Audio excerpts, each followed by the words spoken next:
आचार्य जी कहते हैं कि स्पॉन्टेनिटी का यही अर्थ होता है जो एकदम सीधा है, स्पष्ट ही है, उसको स्वीकार कर लेना, सिर झुका देना, बीच में मान्यता नहीं ले आना। उदाहरण के लिए, आप किसी धार्मिक जगह पर किसी जानवर का कत्ल होता देखें, बच्चा भी उसको देखकर रो पड़ेगा और बच्चा भी तुरंत बोल देगा कुछ गलत हो रहा है। लेकिन जो धार्मिक मजहबी आदमी होता है उसे लगता ही नहीं कुछ गलत हो रहा है। क्यों?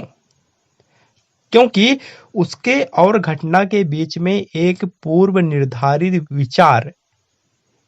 विचार आ गया है। वह विचार नहीं आया होता तो वो व्यक्ति तत्काल बोल देता कि यह चीज गलत है, ऐसा नहीं होना चाहिए। वह विचार क्या बोल रहा है? विचार यह बोल रहा है कि यह तो जो यहाँ पर कृत्य चल रहा है, कुर्बानी दी जा रही है, यह एक धार्मिक चीज है। इस विचार ने उसको जो स्पष्ट था, सामने था, बिल्कुल प्रत्यक्ष, उसको देखने से भी वंचित कर दिया। है तो चीज आंखों के सामने, पर अब दिखाई नहीं दे रही है क्योंकि मान्यता का पर्दा पड़ गया है। आपको बात समझ में आ रही है? प्रश्नकर्ता कहते हैं, फिर तो स्पॉन्टेनिटी भी सबके साथ नहीं होगी ना, वो भी कंडीशनल हो जाएगी। जिसके ऊपर मान्यता का पर्दा पड़ा है उसको तो नहीं विचार आएगा। आचार्य जी कहते हैं, हाँ, उसको कैसे आएगा? तो इसीलिए तो इसे मान्यता के पर्दे को बार बार चुनौती देने का ही नाम अध्यात्म है। बार बार बार बार वो मान्यता हो सकती है, वो कुछ और हो सकता है। वो राजा की कहानी सुनी है ना, राजा को कुछ लोगों ने बेवकूफ बनाया। वो बोले आपके लिए बड़ा हम झिन्ना वस्त्र सिल रहे हैं और उससे पैसा लेते रहे। बोले वो इतना झीना होगा कि आज तक दुनिया में बनाया नहीं गया। बाद में कई महीनों बाद वो राजा के पास आए और बोले अब वो तैयार हो गया है आपके लिए, आप पहने उसको। वो था कुछ नहीं, उसके सारे कपड़े उतार दिए, उसको नंगा कर दिया। बोले अब आपको तो पूरी प्रजा के सामने अपनी प्रदर्शनी लगानी चाहिए, लोग देखें कि राजा के पास यह कितना वैभव वाला उत्कृष्ट अपूर्व वस्त्र है। साथ में उन्होंने शर्त और जोड़ दी थी, बोले कि आपको हम ये बात बताए देते हैं, उसको पकड़ लीजिएगा। जो एकदम पापी लोग होते हैं उनको ये वस्त्र दिखाई नहीं देता। अब वो सब जो जितने थे दर्जी, वो भी रहे होंगे धार्मिक बंदे ही, तो उन्होंने धर्म की पूरी हेकड़ी, धर्म की पूरी अथॉरिटी के साथ ये बात कही होगी कि ये जो वस्त्र है ये पापियों को दिखाई नहीं देता। तो अब राजा भी कैसे कहे कि नहीं दिखाई दे रहा? तो राजा ने भी कहा ठीक है। उन्होंने कहा चलिए आप प्रजा के सामने नुमाइश लगाइए अपनी। राजा ने कहा वो भी ठीक है। राजा बोल रहा है, आहा क्या बढ़िया खूबसूरत है। जितने मंत्री पार्षद थे वो भी जान गए थे कि जो पापी है उसको नहीं दिखाई देगा, तो वो भी बोल रहे हैं कि क्या खूबसूरत है, क्या खूबसूरत है। प्रजा के सामने निकल रहा है, प्रजा में सब लोग एक दूसरे को देख करके तारीफों के पुलिंदे बांध रहे हैं। क्या बात है, क्या बात है, कितना अच्छा वस्त्र है। बच्चा था एक छोटा सा, वो चिल्ला पड़ा, हे नंगा, ये तो नंगा है। तो जब मान्यता सामने आ जाती है ना, तो एकदम जो प्रत्यक्ष है आदमी उसको भी नहीं देख पाता, एकदम नहीं दिखाई देता, और जो नहीं है वो दिखाई देने लग जाता है। आप यकीन रखिए बहुत सारे ऐसे लोग रहे होंगे जिन्हें सचमुच लग रहा था कि राजा ने कुछ पहन रखा है। इसी को तो माया की विक्षेप शक्ति कहते हैं। वो आपको वो दिखा देती है जो है ही नहीं, और जो है बिल्कुल वो नहीं देखने देती। तो आप मान्यता को ही माया कह सकते हैं एक तरह से। जिस स्पॉन्टेनिटी की बात यहाँ कृष्णमूर्ति कर रहे हैं वो वही है। आंखों के आगे से माया का पर्दा हटा करके सहज अवलोकन करना, सब दिख जाता है, तब कोई दिक्कत नहीं आती। एक फिल्म आई थी तो उसमें 4-5 बैचमेट्स थे। तो उस कहानी की शुरुआत हुई थी कि किसी कॉलेज के कैंपस से।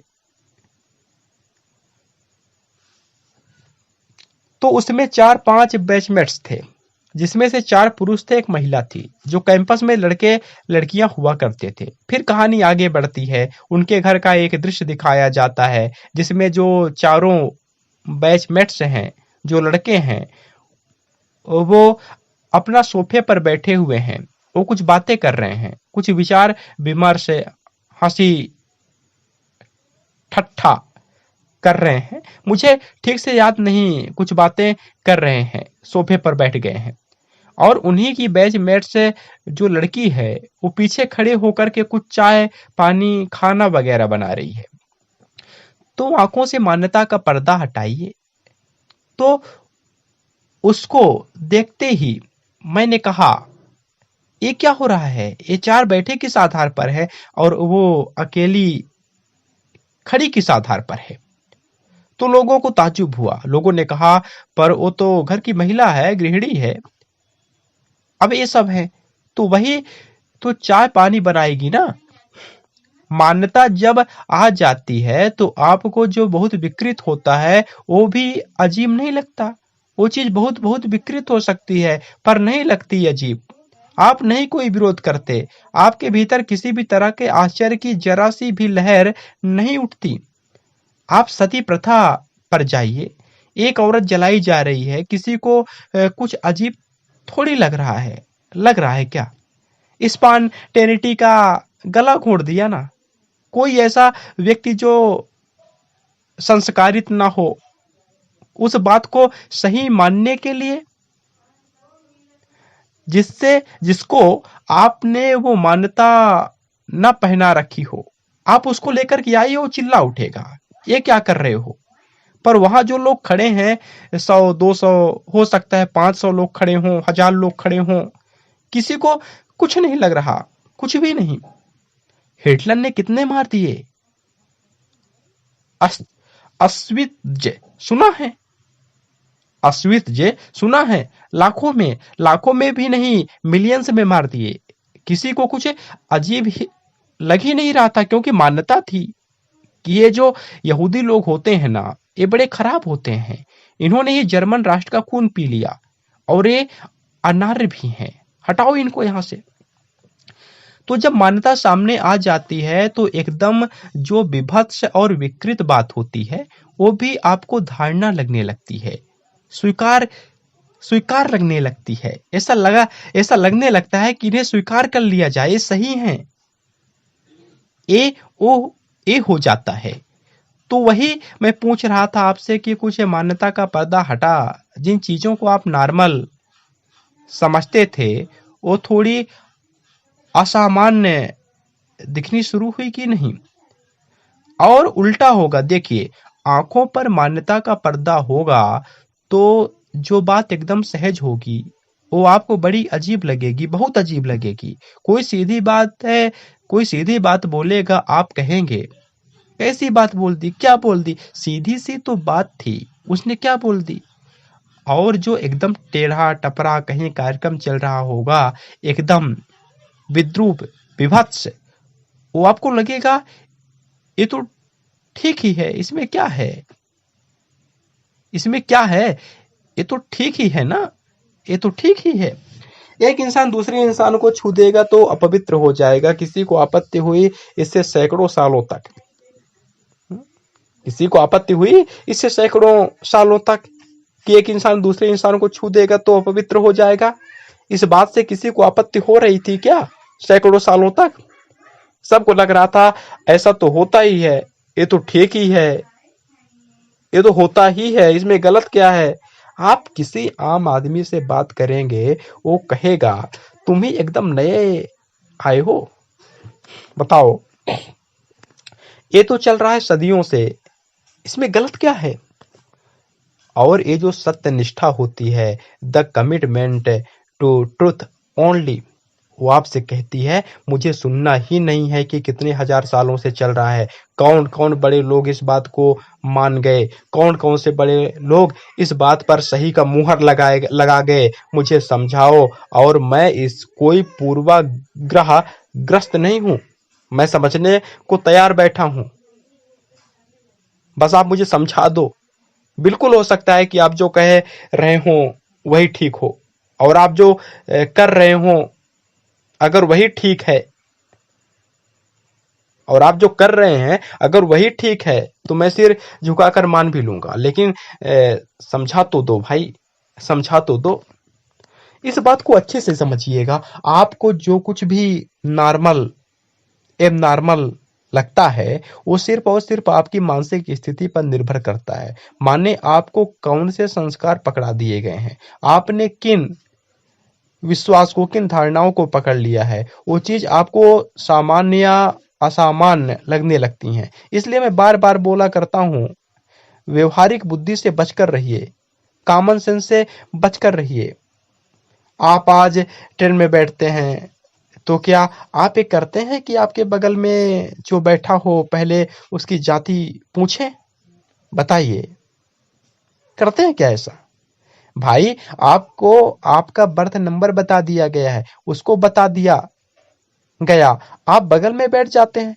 लेकिन आपको पता है रेलवे जब एकदम नई नई आई थी तब इस बात से बड़ा बवाल मचा था कि पंडित जी बैठे होंगे, उनके बगल में क्या कोई भी जाकर बैठ जाएगा? तब कहा गया था कि ये हिंदू धर्म की रीढ़ तोड़ी जा रही है रेलवेज के द्वारा, क्योंकि वहां या तो बताया ही नहीं जा रहा है कि आपके बगल में कौन बैठ रहा है। तो ऐसे कैसे हो जाएगा कि कोई भी किसी के बगल में बैठ जाए?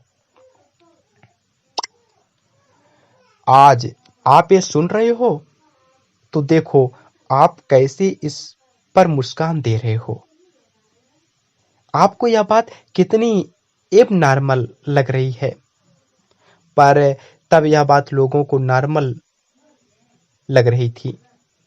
तो यह नॉर्मल एब नॉर्मल के चक्कर में मत पड़िए। अगर 150-200 साल पहले की बात आज आपको एब नॉर्मल लग रही है तो बिल्कुल हो सकता है कि आज आपको बहुत कुछ जो नॉर्मल लगता हो वो नॉर्मल नॉर्मल नहीं हो, वो एब नॉर्मल हो, बस आपको दिखाई नहीं पड़ रही है, क्योंकि आंखों पर मान्यता चढ़ी हुई है, आंखों पर संस्कारों की पट्टी बंधी हुई है। और संस्कार का अर्थ कोई धार्मिक नहीं होता। लोग सोचते हैं संस्कार से आशय है वो जो 16 संस्कार होते हैं और 8 उप संस्कार होते हैं, उनकी बात हो रही है।